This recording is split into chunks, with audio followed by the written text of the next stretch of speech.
in the dark of night, there's a Uni-Party that meets and orchestrates the leadership in both parties that control the $7 trillion a year, and they make deals who's going to leave from each party and who's going to get ejected. Elaborate. Yeah. I've never heard this concept Teach before. us more. I want to know about the Uni-Party. The Uni-Party is what Trump ran against and what the Tea Party was enraged against, and it's linked roughly to power and money.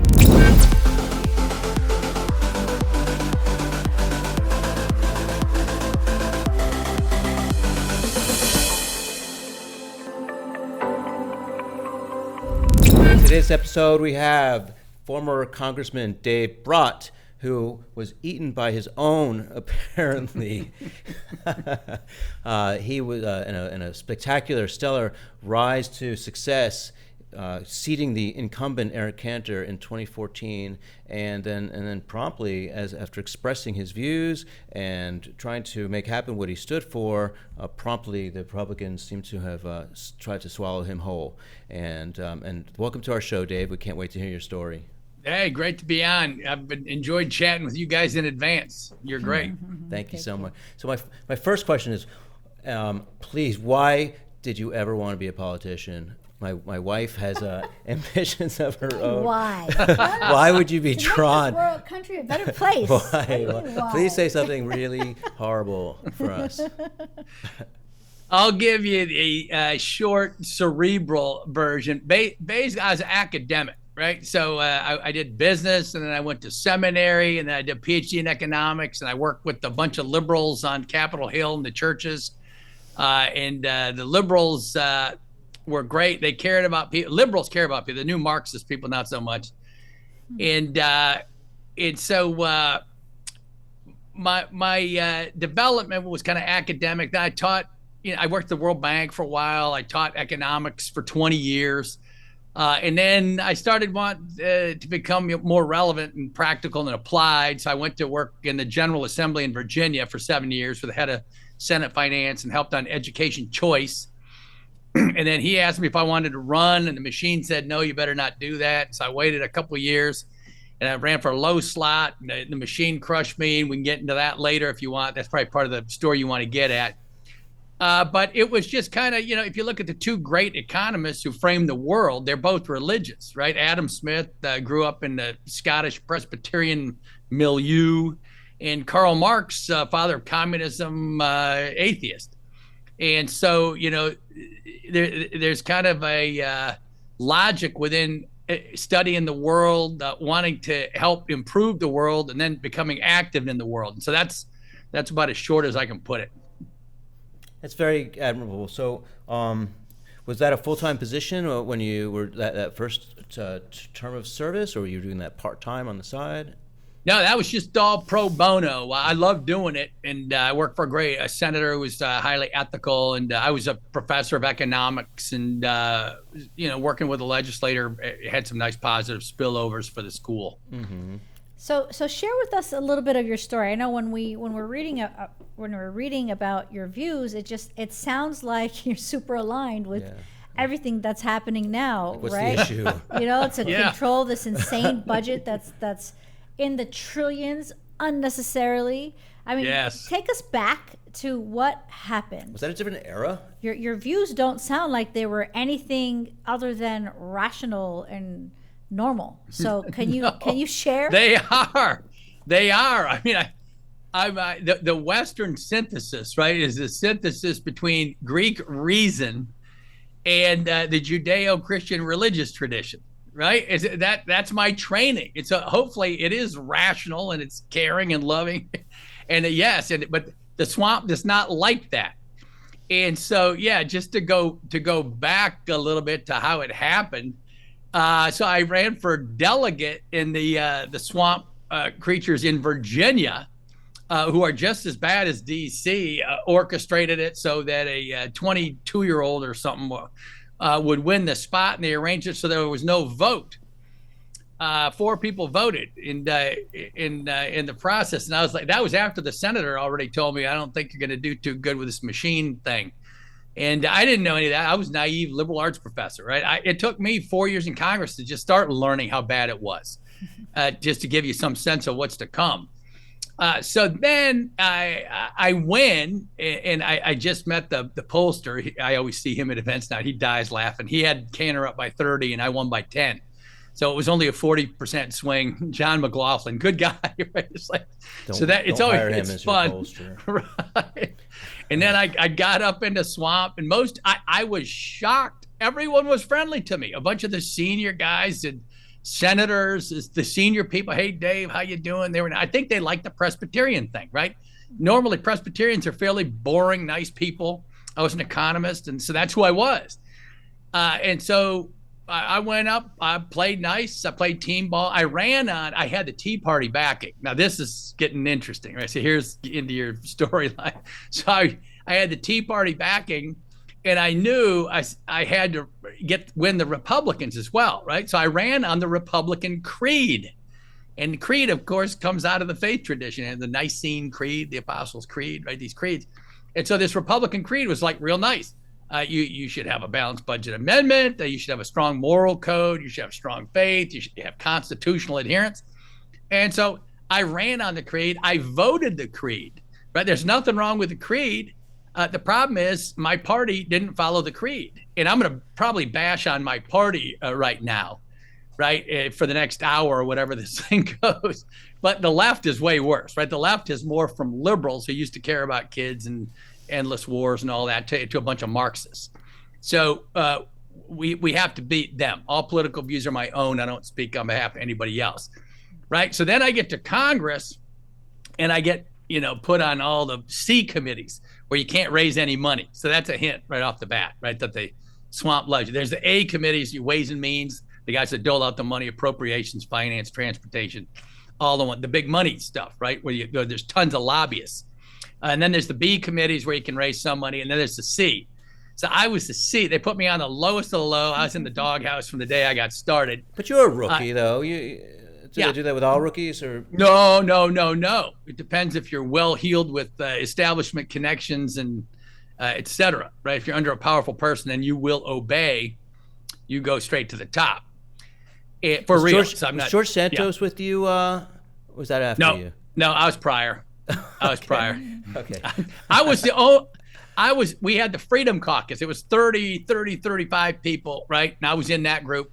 And then we took out Boehner, right? And then that really upset the hornet's nest up there. And they kicked me. I was already off. They wouldn't give me any money. In the last race, in the seat I'm in now, leadership gave one of the guys $10 million. You can go Google who that is, right? I got zero. They made one ad for me that was so caustic it made me look like whatever it was, who was it with the mushroom cloud going off? What was the famous? Remember that ad? The famous political Meyer Brothers. I can't think governor guy. Yeah, it was bad. And then I was in about a year or two, and then they redistricted me out of my best county, Hanover, right? Rural, farmers, all American. Wow. Yeah, and so then that lawsuit cost, I think, $1.1 million. What lawsuit? And so what lawsuit was that? Luckily, the Republican delegation came and supported me, but I found out after that part of the delegation was in on redistricting me. So, I mean, this is how, right? So they're helping me raise money for the thing they orchestrated. Wow. So to get me out of my district eventually, and they work in long cycles. They don't nuke you, boom, because it's too obvious, right? But, so they have on, all these vectors at work. I want you to take us back, because what are the words that you were saying that they were like, we need to nuke this guy, we need to get him out? That's what I want to understand. What did you say that caused the Republicans to eat you alive, which then allowed the establishment to continue to basically chew up your bones and spit them out? I need more details, because I couldn't find anything online. No, you won't. You have to know how the process works, and you guys aren't cynical enough. You have nice smiles, and you seem like nice people, right? So you still have engaged that side. I want to know all about it. So what I said is, hey, I promised I wouldn't vote for this level of government spending, and the budget's way too big, and I see where the money's going, similar like today, and I'm not going to vote for it. And I was on the budget committee.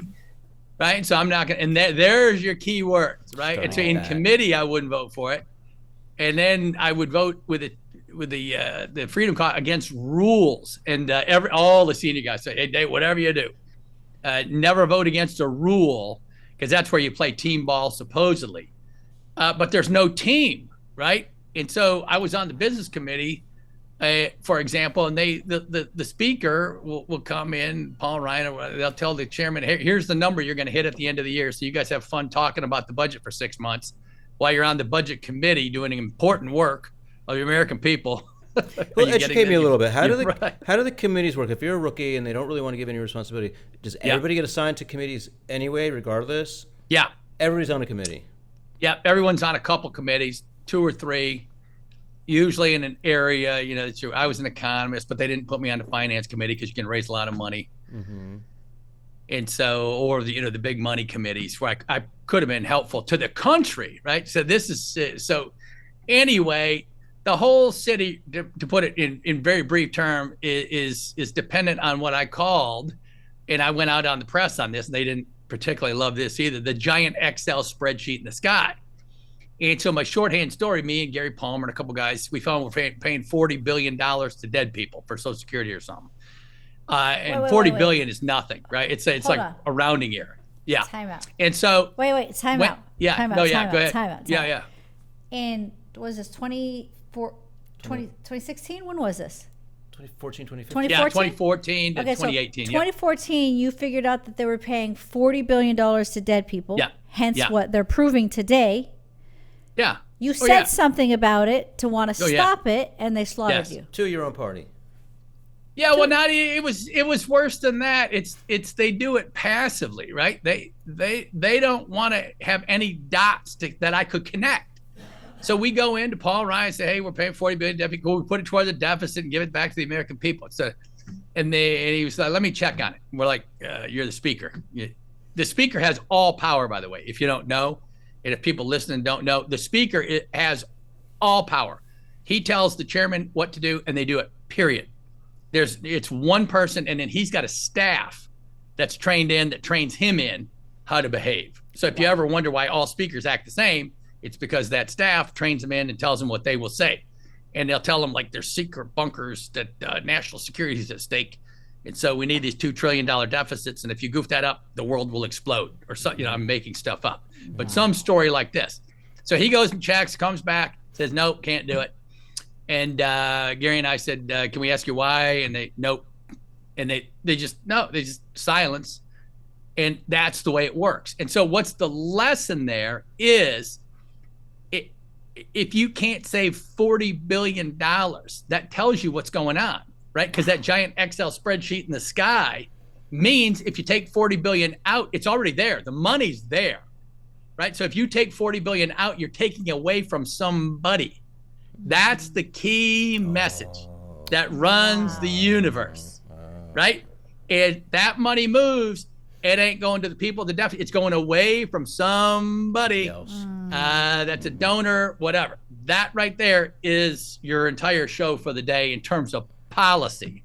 Got it. Wow. Really. Wait. This is fascinating. Sure, go ahead. I know she's a CPA by training. I'll bet. Yeah. Right. She was the CFO of my company, so she's What's exciting about is you were way ahead. You were technically way ahead of where we are today with the Doge. Yeah. Right? Yeah. You were like the guy saying, "Guys, knock on this door. There's something there." Yeah. Meanwhile, Congress is there to protect taxpayer dollars. Nice They're idea. there to make sure. Yes, idea. Right? They're there to make sure that our money is being spent right. And yet you were pointing something out, and they refuse to speak about it. Yeah. They all know all of this. They all know all of it, right? People say, "Dave, you need to teach them some economics." They're all lawyers. They're highly talented people. They're very smart. They have huge human skills to get elected over 1 million people. Sure. Right? Yeah. They're they all know. It's just they lack a backbone. Courage and virtue is the missing ingredient, right? It's not intelligence. They're all fine. Sorry. And the system just basically, from what it sounds like, anybody that speaks up will be cut out so fast that the others watching will say, I'm not going to open my mouth or say a word because I'm not going to be Dave. Right. No, that's exactly. Yeah. And you get the repercussions are immediate, right? So if you vote the wrong way in budget committee, they come to you, leadership, they keep you up late at night till midnight, try to wear you down, and they'll get you, put your group in a room and wear you down. And then after a while, you're just like, yeah, whatever, right? I did my best. The Republican conference, right, was like 240 people, right? So the Congress is like 450. So say we had like 240 back then or whatever, right? So there was about 30 or 40 of us out here trying to do just roughly the right thing. And then the blob is just resigned. Some of them are just old, not energy. Some of them are just, brown nosers, that type that's just irritating. And some of them just want to rise to power and they're going to do the thing. And those people will tell themselves the story. They'll just say, well, I'm working real hard on my committee, right? I'm in charge of the submarine committee and I'm doing the Lord's work on this submarine committee. So I'm going to vote, bad on like the $7 trillion US budget. That's just a small thing. But my work over here, I'm so important to this country. Working on, the latest green initiative for solar panels that makes up for my vote on these other huge things like national security and the budget.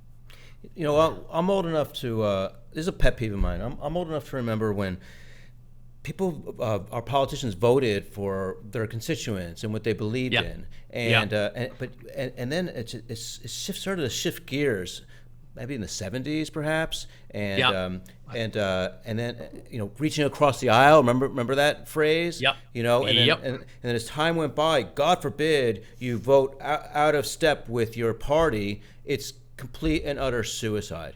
And it's really not right. It was a pet peeve of mine. It's really not right. It's really unfair to the American people.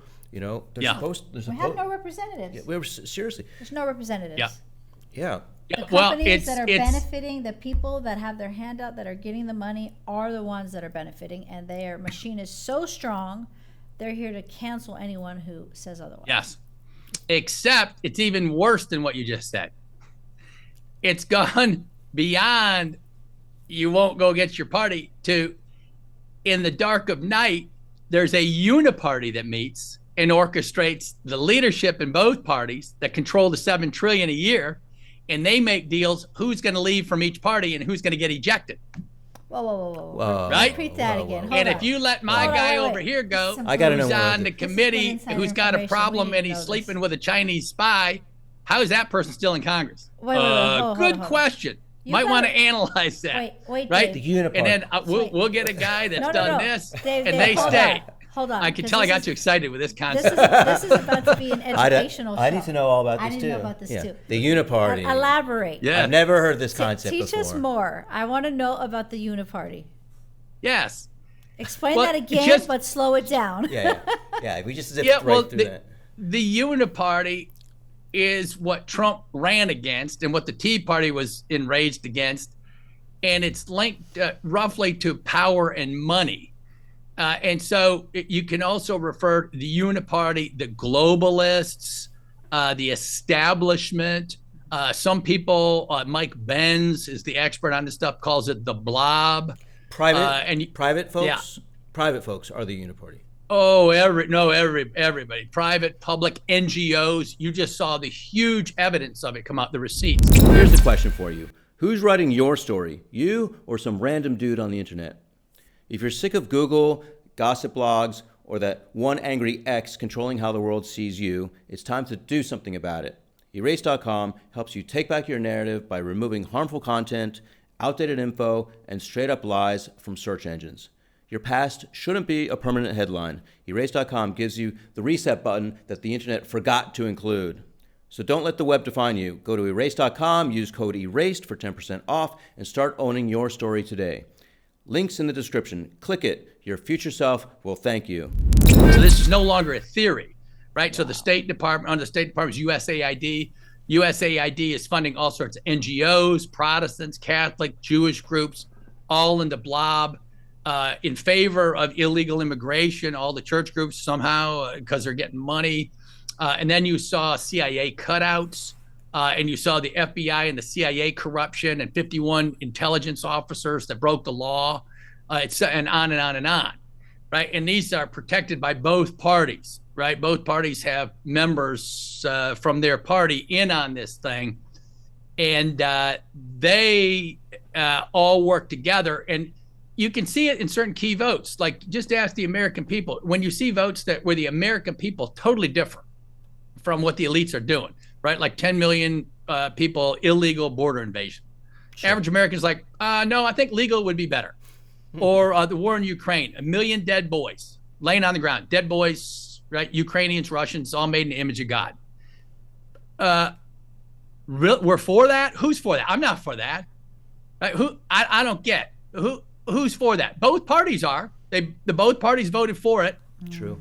And this is going on. And then the Federal Reserve Bank, after 07, 08, bails out the criminals on Wall Street. The American people pay for it. That's the reaction that caused what the show you're doing right now, right? The financial crisis caused this wave of populism, not only here, but across the world. The Federal Reserve prints money to cover that up. Then we run $2 trillion deficits. Well, right after that, we ran zero interest rates for 10 years. The Federal Reserve validated that. After that, we ran $2 trillion deficits for the last 5 or 6 years. The Federal Reserve validated that. Who's in charge of the Federal Reserve? Right? I mean, so it's just all these huge pieces where what's going on, and somehow our intelligence committee lost track of China for 30 years. What you said, like 1970, right? So we let them in, all the free trade agreements. We let them in the world trade, everything. They're now almost as big as we are. They're a threat. They're our enemy. The Chinese people are not our enemy. They're made in the image of God. But the CCP doesn't believe in God, and they're atheists, and they got slaves and all this stuff, right? You all know all this. And our CEOs in the Fortune 500 and the Uni-Party and the globalists are all trading into China till now. And they know they got slave class. Like, So I don't think the American people like any of that. So basically, this is something I have heard before, that, you know, the Republicans versus the Democrats, it's just a big show. Yeah. There's no such thing. It's really one party. But they have people at the top that are like the puppet masters of both the parties. And it looks like they're arguing and fighting. But then when you see these things get voted on and you're scratching your head going, how is that even possible? You realize that the fighting and the bickering is all a show. Yeah. Okay, so and the evidence for that, the Democrats had the House and the Senate and the White House, and they're against all the billionaires, right? Supposedly. Yeah. Bernie Sanders, AOC. When they had all three, what did they do? Did they raise taxes on the billionaires? No. Did they break up big business, break up corporate America, anything? Antitrust? Did they do anything? No. So that's there, right? I've been covering the kind of the Republican stuff. But yeah, so it's like when you get power and you don't do anything the American people promised, our side's always gullible. We're like the Cub Scouts, right? The Republicans. We act stupid, but the billionaires are running. Okay, so what about what's happening now with the DOG, with the Doge, with the Doge? Yeah, it seems like the information is coming out. Yeah. Is it not the real deal? You know, that's the real deal. That's the first time that's ever happened. And is it because that's how you know? Is it because Trump's the real deal? Yeah. Yes. Right. He's the only guy. He got erased in the first term. And then in the second term, I'll let your viewers decide what that election was all about. But the evidence, Tulsi Gabbard's coming out with some new evidence on that. Receipts, not just theories. And then the third time around, he's got his pencil out and he's cracking it all. He's exposing all of the corruption. And the first explosive piece was that USAID piece that just showed without any doubt what's going on up there. Yeah. But do you think he understands the Uni-Party? Oh yeah, they tried to, they erased him from power. In 2016, the first day of his presidency, the Washington Post was writing hit pieces, and the Steele dossier was created by the Clintons, and that involved 51 intelligence officers at the highest level, right? The highest level, national security people signed their name to a lie that was created by a political party, by the UK, And then that was pushed in the Washington Post, Russia, Russia, Russia for 3 years. Russia, Russia, Russia. It was nothing there. Nothing burger. Right. And so that's the Uni-Party. And both sides had people doing that story. Right. So there's I just like giving evidence. I don't like giving my opinion. I just like giving the receipts. That's all. You can look it up. There's receipts on all of that. So is this why they tried to take him out 3 times? Because they knew he was going after this money that's being just thrown everywhere? Yeah. They knew where he was going? The CIA, absolutely, right? Brennan, I think, got caught lying. And the CIA guys, the FBI guys got caught lying. Comey got caught lying, I think. I mean, it's pretty stunning. And so now the base and the American people are going, if they break the law, why aren't they arrested?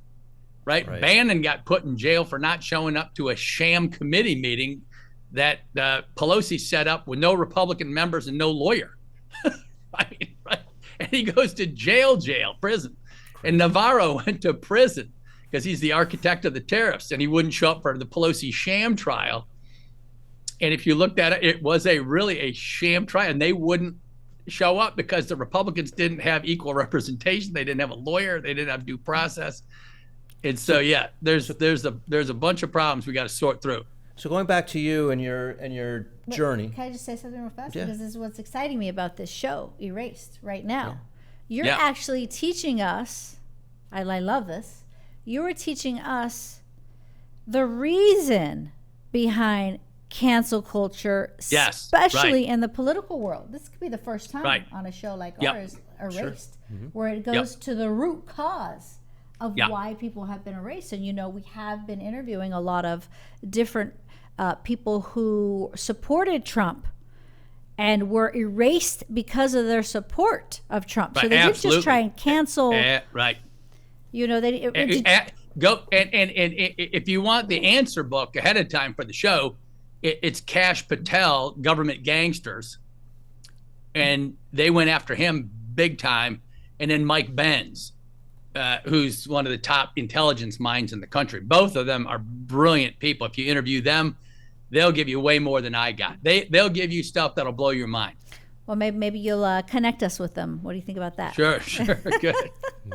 So sorry, go ahead. Okay, so back to your journey. So you were elected, must feel great.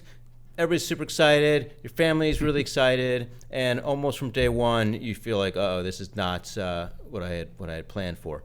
What did that feel like? Tell us what was going on in your household. Well, and your, it was thoughts. great. Even when you're taking your dings, it's you still think you're doing the right thing for the country. It's like I was talking about the family. There's certain things worth fighting for, and you pay a price for them. But doing the right thing matters the most.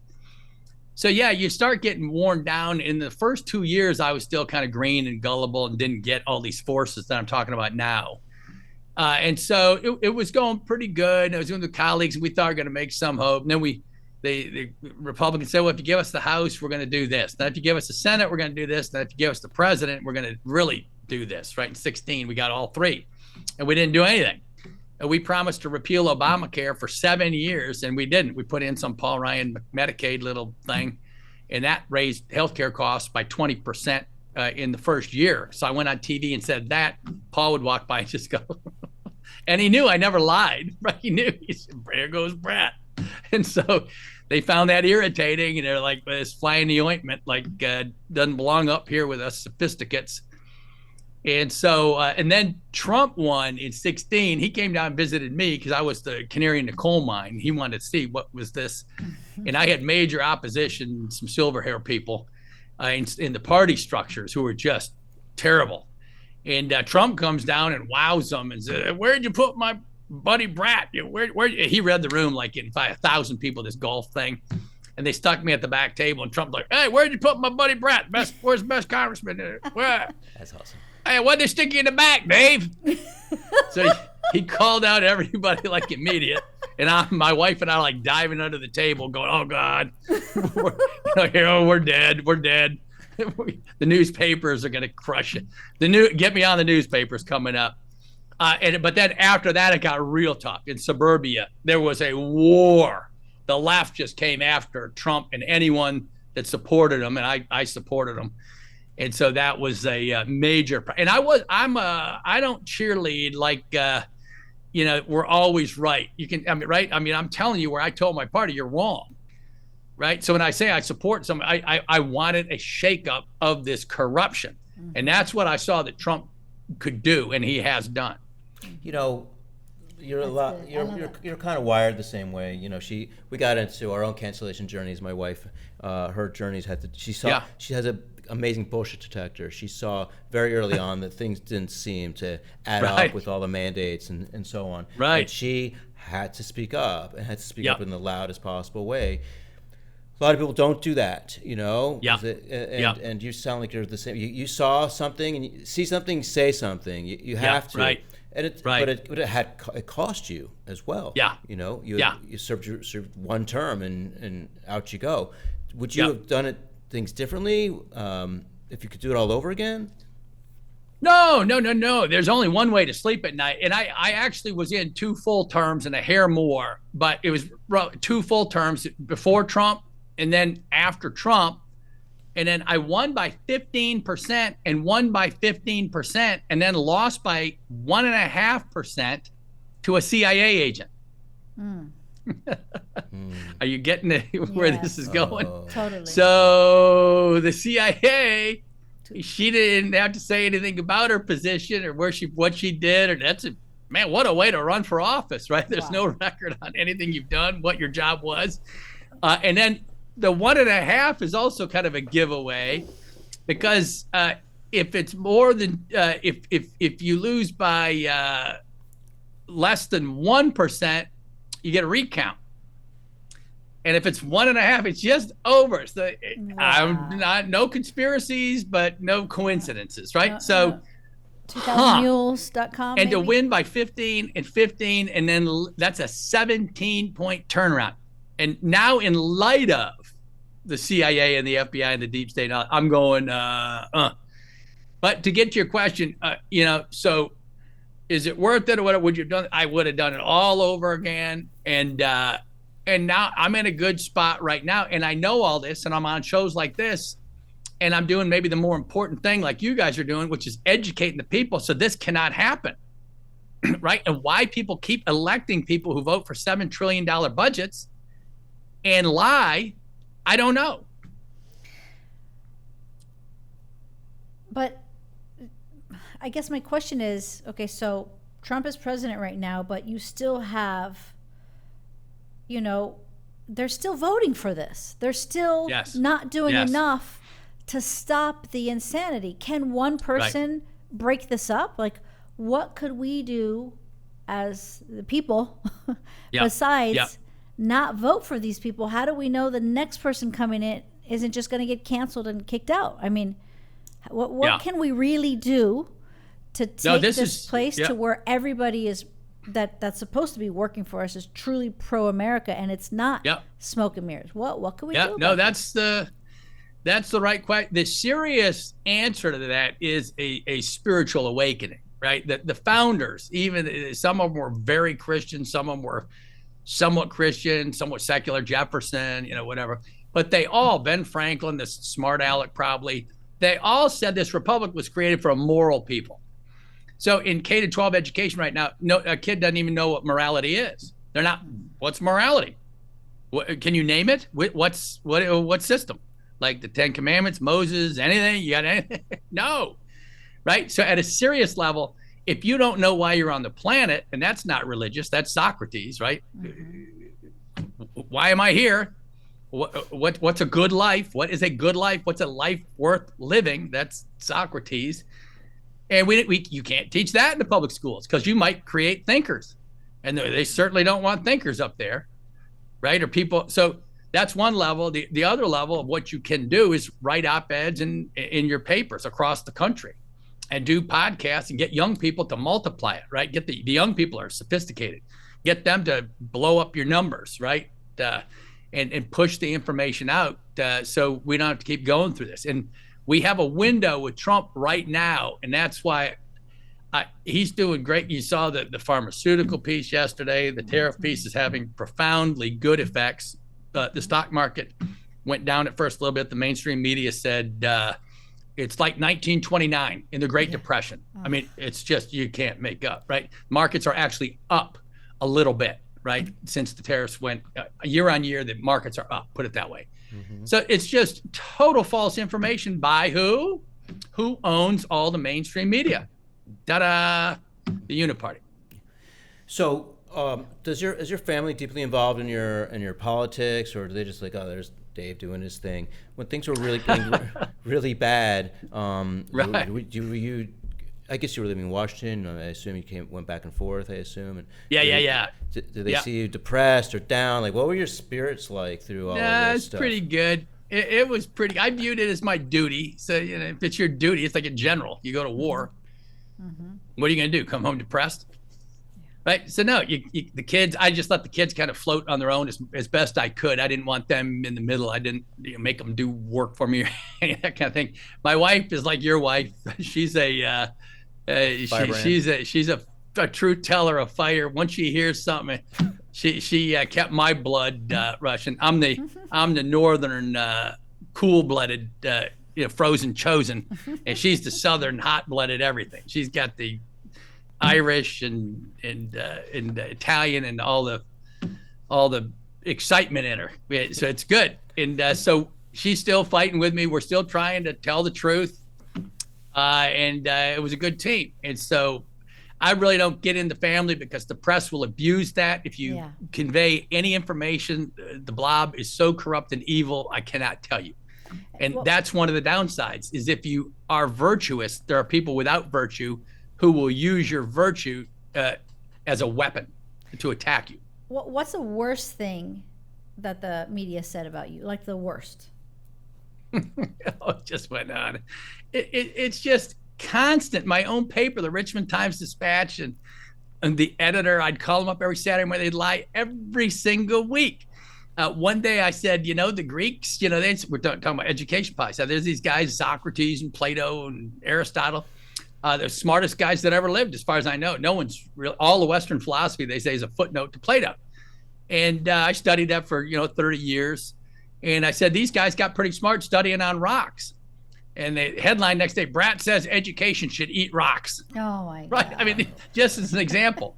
One day I'm in the prison talking. I got the men over here and the women over here, and they're all on drugs and doing that, but they're turning their lives around in jail. They're good people. We have a great talk, talking about God, Jesus with the Christians, and God with everybody, and whatever, a better life, turning over a new leaf, doing the best you can. And then one person from a political thing nukes me, says, we're having a bad day. What are you talking about yourself and all this stuff? And then I made the mistake of saying, you think you're having a bad day? Try having 5 million negative ads dumped on your head. Dave Brat tells prisoners they got no problems. He's the one that you should feel sorry for. Wow. Every single day, a headline like about that one. Yeah. Oh, yeah. And that was NPR or whatever, the public radio. Wow. I was like, I knew who was in the room, right? And then other rooms, you got spies in there, and they tape you, and they give you one sentence. I was in a church one day, and all the pink hat people were in there dropping F-bombs on the pastor while he was praying, giving the invocation, and the press wouldn't cover it. And I called the press. We had it on tape. My opponent was in there. Democrats are in there.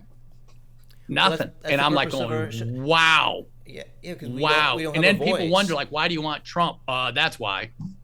Yeah, we learned the hard way that we didn't have a voice. Anybody who's been through a cancellation journey, nobody covers it. The other side, Right. That's the purpose of the show is to finally have a mouthpiece. So Right. you had I'm sure you had aspirations, ambitions to serve our country for more. Was that dead in the water? You knew really relatively quickly that. I guess you have a pretty thick skin. Did you always have a thick skin, or did you have to develop it along the way? No, I think some people just thought I was stupid. It's like, this guy doesn't have a clue the forces arrayed against him, does he? And I was like, not really. I'm just going to do what I'm going to do, right? I mean, I was raised to tell the truth and do what's best for the country, and put those principles in law so that they can't be changed. And so it's like, that's the deal. And actually, I didn't think I was going to get turfed out. I thought I was going to win that election because I won by 15 and 15, and I was in a red conservative district. But boy, the press went to work, and there were a lot of forces up above me. My own party didn't want me to win. I could tell you horror stories about some other races. I won't even go there. Actually, yeah. What? Ask your question. Yeah. So the media's punching you in the face all the time. You're in your community. You're walking around. People consume the media and they take it as gospel. Did you lose friends or family along the way who were like, "Oh my God, this Dave's not exactly who I thought he was"?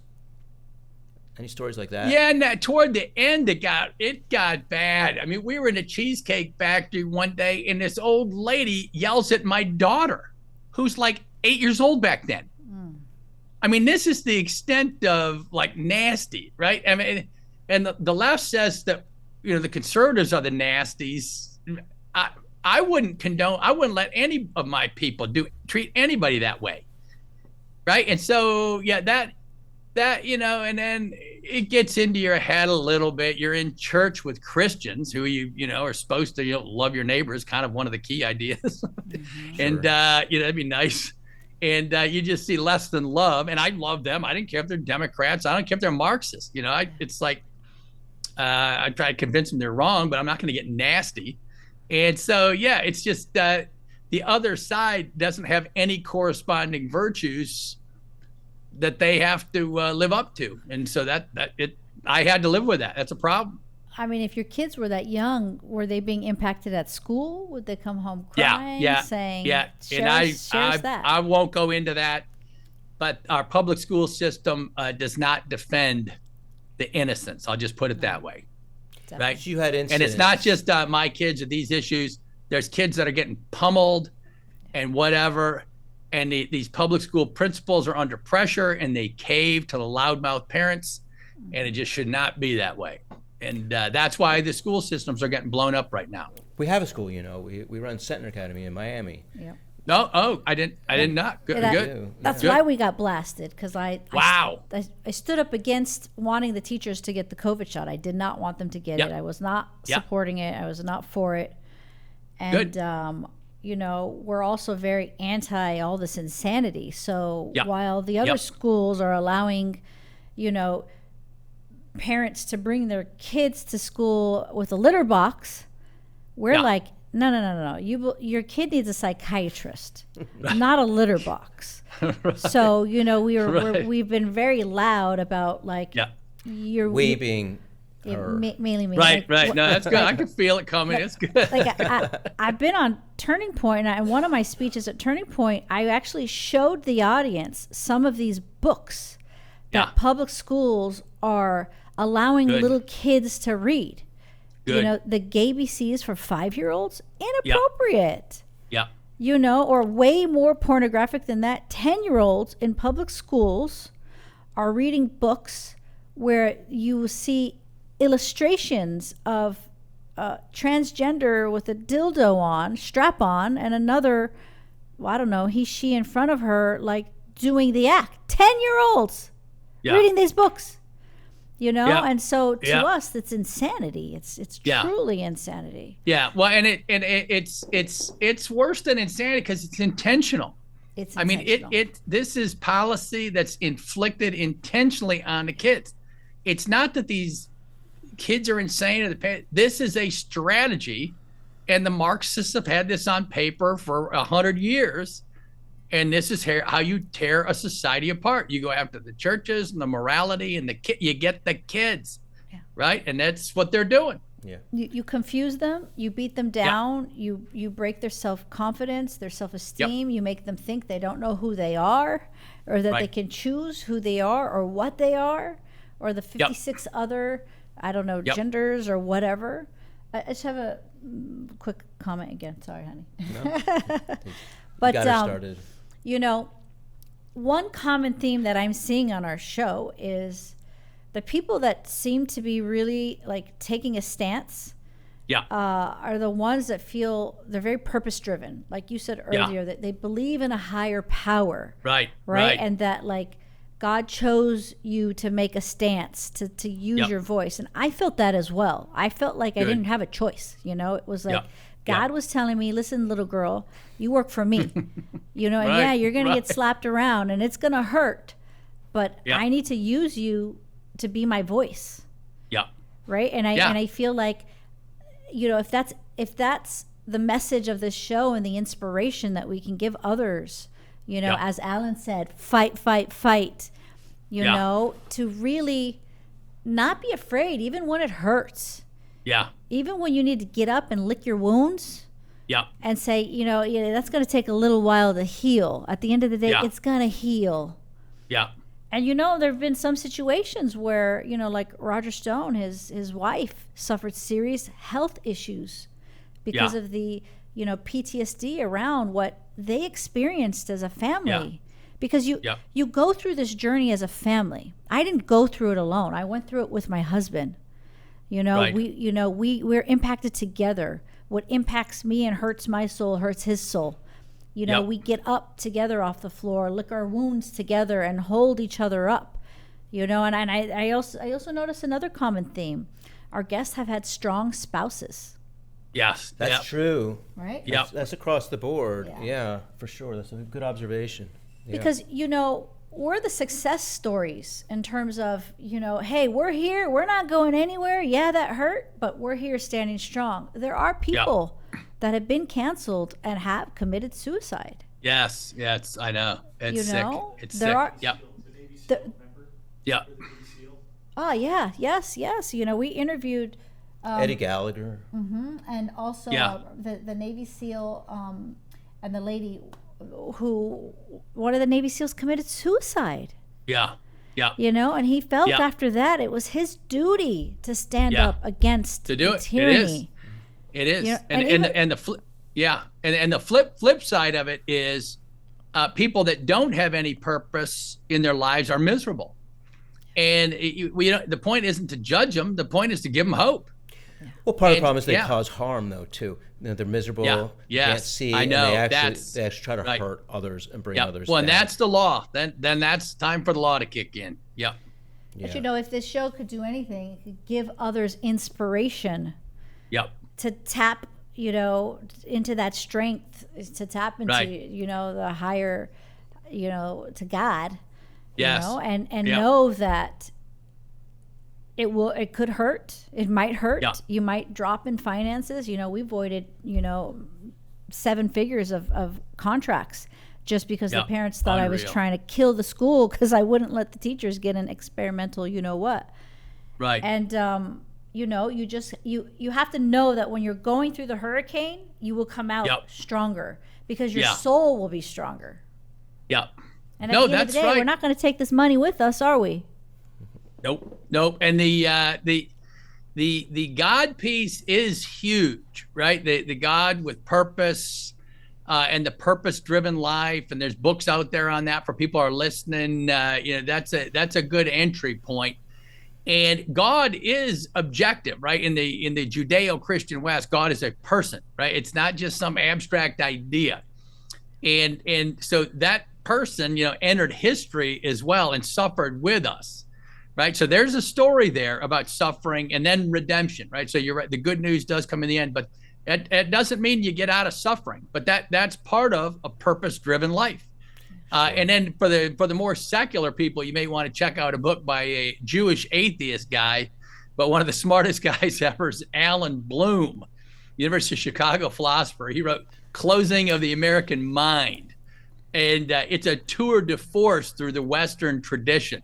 And the first sentence in the book, I think, says, with respect to higher education these days, in terms of the absolute or objective truth, he says the students in our campus believe that everything is relative, except for that statement itself, because the statement that everything is relative is objective, right? So they say there are no absolute rules.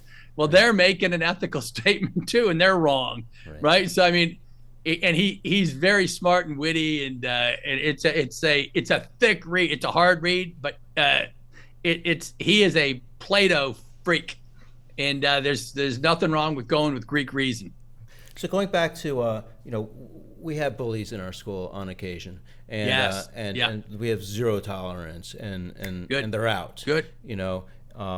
Because then it's just the least common denominator if you really allow this kind of stuff to happen. So your kids perhaps experienced some of this kind of stuff. The school handled it poorly. Maybe you could share a little bit some insights about that. Yeah, I don't go into it for the reasons I said, but I'll just speak in general terms. Yeah, there's bullying going on all over the place, and in fact, the school papers, I had 10 counties, and the school papers would have op-eds written by the leftist students tanking me inside the school papers. Right? And so this is back when the conservatives were on their heels and no one had any courage, and everyone just was still kind of, well, that's cute. Except for now in the Ivy League schools, there's riots all over the joint. They don't believe in human rights of any degree right now, it appears. They don't believe. Harvard's motto in 1640 was truth for Christ and church. And right now, I don't think they seriously know what human rights are. I'm dead serious. Like at the back of the World Bank of the United Nations, there's hundreds and hundreds of human rights that are just asserted. And the founders had 3, right? Life, liberty, and the pursuit of happiness, right? And no one has to give you those. The government's supposed to protect you. Right. But now it's all flipped into this grand socialist Marxist experiment where the left gets to dictate their crazy views that you're talking about. And then it's even worse than that. They want you to pay for their crazy views because they don't work. Right? So it's like the Cub Scouts have been stupid for way too long. Exactly. And it's time for the American people to start roaring a little bit. So go ahead. I was going to ask him, so where are you at now? What are you doing now? How's life? Yeah, it's good. I was dean of the business school at Liberty for about 4 years, and then I moved into senior VP for business relations. So I go around the country giving talks like this on the links between faith and politics and religion and academia and the church and politics and Congress and the debt and deficits and China and immigration and all that. I just try to link it all. Right. And you guys are doing a wonderful job of linking it, just because if you just talk about reality, right, in the liberal arts education, all the disciplines are supposed to be studying the same reality, and they're not. They're just making up stuff and installing it in the kids' heads. If you just read the papers and examine it, right, which is what you guys are doing, we're going to all reach very similar conclusions. Yes.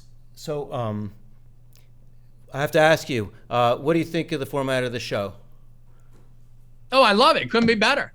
You guys are both great. Thank you so much. So thank you for bringing our show. My nickname was Sensitive Dave. It was always Sensitive Dave growing up. I don't have the skin that you have. You're such an inspiration. You're not Sensitive Dave anymore. Not anymore. You're tough not now. anymore. I'm a tough boy now. You've been through the ringer a few I've been times, through the ringer. and now God has strengthened your soul, exactly. and you are here to fight too. I really appreciate our time together. You're an inspiration. It looks like you go through life just rolling and going with the flow. And thank you so much.